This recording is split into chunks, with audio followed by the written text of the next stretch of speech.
Monday. Let's get our mojo on. Come on. Come on. That's right. Kiss the sky. This is a good day.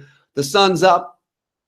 You're going somewhere that matters. You matter. Let's go ahead and kick this thing into high gear. So I wanted to deal with something today. Love to be Woolies with me today. I wanted to deal with something today that is something that stops so many people.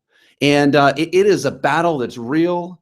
It is a battle between the 6 inches of the ears, right? It's what's in your headspace.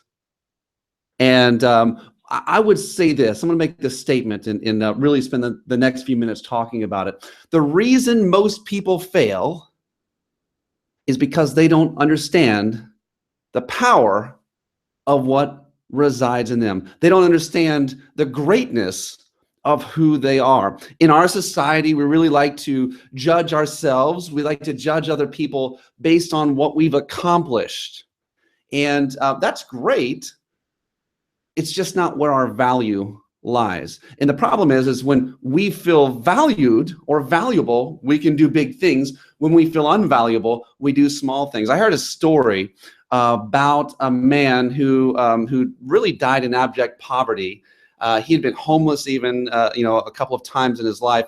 When he died, his family came in and they picked up the scraps and the belongings that actually had belonged to him, and they sold it at a yard sale. Someone bought a painting that he had on his wall, and when they took it, they're like, I think I have something special here. They took it to an art dealer and had it appraised. It appraised for $3 million. Now, the man had died being poor. Had he known the value of what he had, he would not have lived the way he lived. And I would say that a lot of us don't understand the value of what we have. And so I want to deal with what's going on in this headspace. The title of today's message is 3 letters: you be you. You be you. You be you. When you are yourself, you are going to be, let's say this. When you are a copy and you're being a copycat of others, you're at best, you can be second best at doing that. But when you're absolutely going to be the best. When you're original, when you're comfortable in your own skin. Now, the reason that a lot of us don't achieve great things is because we don't think we're worthy. We think that other people out there are better, they're smarter, they're better looking than we are. And so they deserve something. And you're fearfully made. You're awesome. And the fact that you are in the image of God Almighty should be enough for you to actually get a hold of yourself. But again, we have this comparison society. We have, whether it's entertainment or whatever, I don't even know. But there are so many things that we can compare ourselves to. I want you to instead, and I want me to instead, I want us to look instead at what we actually are, who we are. Let's go ahead and take some inventory, all right? Because even though you're not as good at other people at certain things, there are certain things that you are absolutely better than other people at.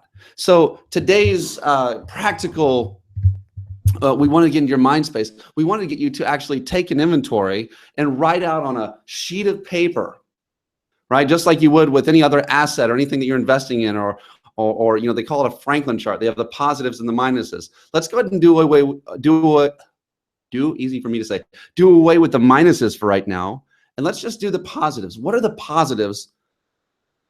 Now, for those of my brothers and sisters out there in sales, like I know, that the one thing that sells is confidence. Confidence is sexy. And I don't care if you don't look as good as everyone else. We've all known the person whose personality and whose attitude absolutely overcomes any of their inadequacies, right? We all know, it doesn't matter how much you have or don't have. Man, let's be powerful with that. Let's be full of confidence. But take an inventory, write out all of those awesome things that you have, and then get to the point where, what are the things that only you have? I mean, this is fun. You should have fun with this. And some of you are going to have a hard time because you're not used to thinking about yourself in such a way. But you need to. but you need to. You want to succeed, you want to have all these great things, you need to be able to think good about yourself, because once we feel good about ourselves, then we'll feel like we're worthy of these successes that we're going after. I had a friend who would walk around. It was one of the companies I worked at recently, and he would walk around the company, and I need to ask him about this. And I'll do it this week. He would walk around the company. He would have like a clicker. It was like a pitch count clicker. I think he was counting up the negative thoughts that he had during that day so that he could improve the quality of his thinking. And what I would challenge you and myself to do is, first off, I've been doing something that's been absolutely phenomenal for me, and I don't know why I'm so late to the game. For the rest of you that are awesome at this, way to go. But I've been journaling. I've got a few buddies out there, and we've got this challenge, and I've been journaling. I've been journaling about things that I'm thankful for. And I'm journaling about just intimate things. Sometimes it's nonsense. And I guess like my 17-year-old daughter, she's like, yeah, Dad, duh. It's called a diary. No, if you're a guy, it's called a journal, okay? It's a journal. So I'm journaling. But the other thing that that I had been challenged to do, and I have not responded, was by another individual, Elise Archer. She was actually keeping a journal of all the negative things that she had thought. And so here's our challenge this week. First off, get into a quiet place. Figure out, man, what is good about you? What is it that's special about you no one else has? Get in your headspace, build yourself up in that, and be confident. Next, let's go ahead and keep a journal. I'm keeping a journal. If you want to join with me, we'll journal together.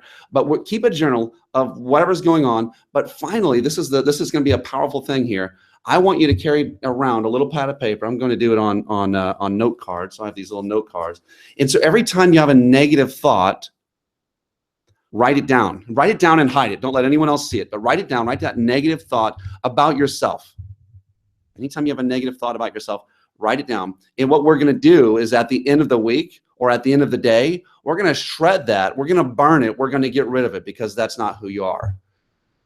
Listen, I'm going to leave you here alone today, but I want you to understand sometimes this brain is not necessarily your most powerful ally. We need to get into the driver's seat and take it off autopilot because too many of us think negative thoughts about ourselves. So you be you.